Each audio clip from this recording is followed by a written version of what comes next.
Thyroid हूँ एक अन्यतम अंतःस्रावी ग्रंथि जहाँकि आम गलार मुख भाग तथा स्वरपेटिकार निम्न अवस्थित रही। यह हूँ एक प्रजापति आकृतिर ग्रंथि जार दुईटी लोब अथवा बखरा रही। एथिरु दुईटी हार्मोन क्षरित होता है, T3 अथवा ट्राई आयोडोथायरोनिन, द्वितीयतः T4 अथवा थायरॉक्सिन। सही भली आम मस्तिष्क रे अवस्थित अन्य एक अंतःस्रावी ग्रंथि अच्छी जहाँ को आम कही पिट्यूटरी। यही पिट्यूटरी क्षरित होइथिबा TSH अथवा थायरॉइड स्टिमुलेटिंग हार्मोन रो प्रेरणा रे थायरॉइड ग्लैंड उत्तेजित होई यही दुईटी हार्मोन यथा T3 T4 रक्त को निष्कासित करिଥାଏ। आम शरीर को जदि आम इंजिन भली मानिबा, आम शरीर बैटेरी होची थायरॉइड ग्लैंड। यार अर्थ यह आमर प्रत्येक अंग प्रत्यंग तथा अवयव को सक्रिय रखे, शक्ति प्रदान करिଥାଏ। बढ़ुथिबा छुआ मानक क्षेत्र में शारीरिक मानसिक यौनांग अभिवृद्धि साहाय्य करिଥାଏ। सही भली एडल्ट्स को क्षेत्र में यह आमर जो शरीर रही नाना अवयव प्रणाली यथा केंद्रीय स्नायु प्रणाली, हृदय, रक्त शिरा प्रशिरा, अस्थि, अस्थि मध्य रक्त उत्पादनकारी बोन मैरो, ता छड़ा आमर उदर अंत नली, ता छड़ा गर्भजात प्रक्रिया, यह समस्त सिस्टम को एक्टिव रखी शरीर को सुचारू रूपे एक्टिव रखी है। थायरॉइड ग्रंथि आमर प्रेगनेंसी रे चारिटी रूप से सामना को आसीपे। प्रथमतः हूँ हाइपोथायरॉइडिज्म, जो थे कि थायरॉइड हार्मोन स्तर स्वाभाविक टारू कमी जाए। यह प्रायतः 90% क्षेत्र में देखा देता है। द्वितीयतः हाइपरथायरॉइडिज्म, एथिरे आम शरीर में थायरॉइड हार्मोन स्तर स्वाभाविक ठारू अधिक रही है। यह प्रायतः 5 ରୁ 10% क्षेत्र में देखा देता है। आपण मैंने जानवे जे आमर हाइपोथायरॉइडिज्म अथवा शरीर में हार्मोन स्तर कमी गले पिट्यूटरी क्षरित होता TSH मात्रा बढ़ी जाए। सही भली हाइपरथायरॉइडिज्म रे आम शरीर में थायरॉइड हार्मोन स्तर अधिक थिबा बेले पिट्यूटरी क्षरित होता TSH मात्रा कमी जाए। तृतीयतः थायरॉइड अवरुद्ध। थायरॉइड अवरुद्ध क्षेत्र में आमर गला सामने किछि फुला देखा जाए जो थे कि हार्मोन स्तर नॉर्मल रही है, किछि जेनेटिक म्यूटेशन जो होता है। चतुर्थतः यही थायरॉइड अवरुद्ध मध्य 1 ରୁ 2% क्षेत्र में थायरॉइड कैंसर देखा दे पारे। थायरॉइड हार्मोन उत्पादन रे थायरॉइड ग्रंथि रे थिबा फॉलिकुलर सेल पई आयोडीन नामक एक तत्व आवश्यक रही है। पूर्व काल रे आमे जेबे आयोडीन विहीन गोटा लुण व्यवहार करथुले से समय आयोडीन अभाव थायरॉइड समस्यार मुख्य कारण साजिथिला। किंतु वर्तमान आम समस्ते जेहेतु आयोडीन युक्त पाउडर लुण व्यवहार करुचे, आजिका समय आयोडीन डेफिशिएंसी एते मात्रा देखा जाए नहीं। तेणु आयोडीन डेफिशिएंसी जनित थायरॉइड समस्या आजिकालिका एते मात्रा देखा जाऊ नहीं। तेणु वर्तमान समय ये थायरॉइड अव्यवस्था जहाँ को आम हाइपोथायरॉइडिज्म अथवा हाइपरथायरॉइडिज्म कही था, यार मुख्य कारण होची ऑटो इम्यून डिस्ट्रक्शन। एथिरे आम शरीर में एक इम्यूनिटी नामक एक संस्था थाए। यही इम्यूनिटी अथवा रोग प्रतिरोधक प्रणाली जरिया जदि कौनसी आमर देहरे जीवाणु अथवा भूताणु संक्रमण होता है, रक्त रे अवस्थित एक विशेष धरणर धवल रक्त कणिका जहाँ को आम कही था लिम्फोसाइट, सेथिरु एंटीबॉडी नामक एक तत्व क्षरित होता है। यही एंटीबॉडी निर्दिष्ट करी सही जीवाणु अथवा भूताणु को नष्ट करिबारे साहाय्य करिଥାଏ। कौन सी कारण आम शरीर में अवस्थित यही रोग प्रतिरोधक प्रणाली अथवा इम्यूनिटी सिस्टम अव्यवस्था देखागले सही एंटीबॉडी आम शरीर निज अंग प्रत्यंग को मध्य अटैक करिथांती।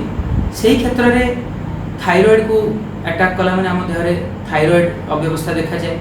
यह होची गर्भावस्था रे, ता छड़ा पोस्टपार्टम माने हमर शिशु डेलीवरी हला परे प्रथम 6 मास रे इम्यूनिटी रो डिस्टर्बेंस जेतु बहुत मात्रा रही है, यही दुई अवस्था रे यही थायरॉइड समस्या अधिक मात्रा रे देखा दे थाए। सही भली हाइपरथायरॉइडिज्म जो थे कि थायरॉइड हार्मोन अधिक मात्रा रे निष्कासित होता है, ताहार अन्य दुईटी कारण होची प्रथमतः हाइपर एमेसिस ग्राविडारम, जो गर्भवती महिला प्रथम त्रैमासिक बहुत मात्रा रे बांति होता है, से रक्त HCG अथवा ह्यूमन कोरियोनिक गोनाडोट्रोपिन नामक एक हार्मोन बहुत मात्रा रे क्षरित होता है जहाँकि हाइपरथायरॉयडिज्म करिपारे। द्वितीयतः गर्भाशय रे थिबा प्लासेंटा अथवा फुलरू जदि किछि ट्यूमर रोचे जहाँ आम कही हाइडाटिडिफॉर्म मोल अथवा कोरियोकार्सिनोमा सेथिरु मध्य बहुत मात्रा रे एही HCG नामक हार्मोन क्षरित होई एही हाइपरथायरॉयडिज्म पिक्चरटी सामना को आसी पारे। प्राय 1 ରୁ 2% क्षेत्र रे थायराइड कैंसर मध्य देखा देई पारे।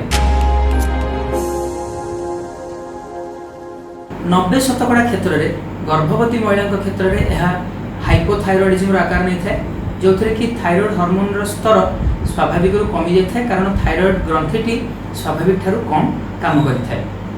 एहार लक्षण गुड़ाक है आलस्य, शक्तिहीनता, निर्बोधता, क्लांत अनुभव करवा, अत्यधिक निद्रा लगिबा, स्फूर्ति हराइबा, स्मरण शक्ति कमिबा, किछि क्षेत्र में मानसिक अवसाद मध्य देखा देइथाए। भोक कमी जाए, अल्प खाइले सुधा ओजन बढ़ी जाए, पाद, मुह, गोड़, हाथ आदि फुली जाए थाए, चर्म शुष्क रुहे, झाड़ कम बोहे, ता छड़ा चुटी मध्य बहुत मात्रा झड़ी जाए थाए, कोष्ठकाठिन्य, शारीरिक पीड़ा, कर्कश स्वर आदि होछि एहार लक्षण। सेही बड़ी गर्भावस्था पूर्वरु मध्य यंग गर्ल्स को क्षेत्र में किछि लक्षण देखा जाए सेगुड़ाक होछि ऋतुस्राव अनियमितता, ऋतुस्राव विलंब हेबा, अत्यधिक ऋतुस्राव हेबा, से बड़ी अल्प बयस झील क्षेत्र में यौन परिपक्वता मध्य विलंब देखा दे पारे एवं किछि मात्रा रे गर्भधारण करिवारे असुविधा मध्य होइथाय। 5 ରୁ 10% गर्भवती महिला क्षेत्र में यह हाइपरथायरॉयडिज्म आकार मध्य नहीं पारे जहाँ को आम कही था जे थायराइड हार्मोन रो कार्यकलाप स्वाभाविक ठारू अधिक होता है एवं थायराइड हार्मोन रक्त स्तर मध्य अधिक मात्रा रे देखा दे थाए। एहार लक्षण होछि अत्यधिक भोक लगिबा, झाड़ा बारंबार हेबा, ओजन कमी जिबा, हाथ थरिबा, झाड़ अत्यधिक बोहिबा, चर्म आर्द्र रहिबा। हाइपोथायरॉयडिज्म रे कोल्ड इंटॉलरेंस अथवा अत्यधिक ठंडा को जो सही न पारती, हाइपरथायरॉयडिज्म रे हीट इंटॉलरेंस देखा जाए, से गरम को अत्यधिक सही न पारती। सही भली तांको हृदस्पंदन बढ़ी जाए, हार्ट बीटा बढ़ी जाए जहाँ को आम पाल्पिटेशन कही था एवं आखि लाल पड़ जा, आखिरु लुह बोहिबा, दुर्बल लगिबा, एही भली किछि लक्षण देखा दे थाए। सही भली गर्भावस्था पूर्वरु यंग गर्ल्स क्षेत्र में यह बारंबार ऋतुस्राव समय पेट काटिबा एवं गर्भाधारण करिबारे मध्य किछि मात्रा रे असुविधा सह सामना को आसी थाए। गर्भवती महिला क्षेत्र में उच्च रक्तचाप देखा जिबा, मूर्छा, अपस्मार, किडनी जनित समस्या, बारंबार गर्भपात, ता छड़ा आम देखि थाउ सेमानकर पॉलीहाइड्रामियस नामक एक कंडीशन देखा जाए जो थे कि आमनियोटिक स्राव गर्भाशय रे दरकार ठारू अधिक मात्रा रे होइथाय। सेही बड़ी प्रथम 3 मासरे गर्भस्थ शिशुर निजर स्वतः थायराइड ग्रंथि विकसित होई न थाए। एही अवस्था रे जदि मातार मध्य थायराइड हार्मोन स्तर कम रोची ताहले गर्भस्थ शिशुर शारीरिक तथा मानसिक विकास रे समस्या देखा दे पारे। एथिरे सेमानकर समय पूर्वरु डेलीवरी होई जिबा किंबा डेलीवरी हेबा संगे संगे मृत्यु घटिबा, ता छड़ा शारीरिक अवक्षय घटिथिबा एभली किछिटा लक्षण आमे सामने पाई थाउ। हाइपोथायरॉयडिज्म, एही हाइपोथायरॉयडिज्म रे आम शरीर में स्वाभाविक रूपे क्षरित होता T4 हार्मोन को ही आपन को बटिका आकार दिया जाए। तेणु आम समस्त पेशेंट को कही था जे यह किसी औषध नुहे, यह एक विकल्प मात्र। आपण देहरे जेहेतु हार्मोन अभाव रही आम भरण करने को चेष्टा करुचे। यही एक टैबलेट आपण TSH स्तर पर निर्भर करे। यही बटिया को सकाळे जलखिया करिवार घंटाटे पूर्व खाइबा दरकार। यही घंटाटे मध्य आपण पानी छड़ा अन्य किसी खाद्य ग्रहण करें ना, चा कॉफी मध्य नेबा उचित नुहे। सही भली आपण जदि कैल्शियम, आयरन, एंटासिड बटिका ता छड़ा अपस्मार अथवा फिट्स बटिका जदि खाउछंदी ताहाको मिनिमम 4 घंटा अंतराल रे नियंतु। एहार टेस्टिंग पे हमर जो सोसाइटी रो जो गाइडलाइन रहउची थायराइड हार्मोन जांच आपण प्रथम 5 मास मध्य मासकु थरे लेखाएं करबा दरकार, ताहापरे 6 रु 8 सप्ताह थरे करबा दरकार। सेही भली डेलीवरी परे मध्य पुनः 2 मास परे आपनकर टेस्टिंग करबा निहाती दरकार।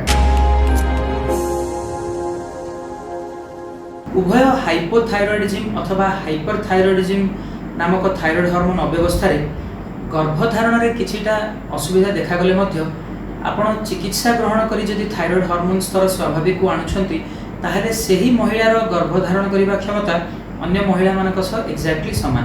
तेणु एथिरे थायराइड हार्मोन अव्यवस्था जो गर्भधारण रे किछि भी असुविधा हेबार संभावना नाही।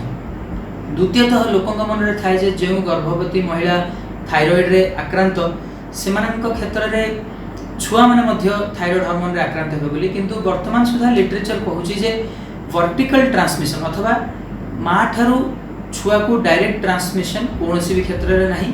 एहा छुआर निजर इनहेरेंट डिफेक्ट जो देखा दै थाए, किंतु जो मांकर अनकंट्रोल अथवा अनियंत्रित हाइपरथायरॉयडिज्म थाए बेले बेले नवजात शिशुंक क्षेत्र रे किछिटी हाइपरथायरॉयडिज्म देखा जाय पारे, जहाँकि माने सहजरे चिकित्सा मध्य करा जाय परिबो एवं मांकर थायराइड हार्मोन अव्यवस्था थाउ किंबा न थाउ प्रत्येक नवजात शिशुर जन्म हबार 72 घंटा पर तृतीय दिन ठारू आपण थायराइड टेस्टिंग टा निश्चय रूपे करे रखंतु, कारण एहा होची शारीरिक तथा मानसिक अवक्षयर सर्वप्रथम एवं चिकित्सा योग्य सर्वसाधारण एक कारण।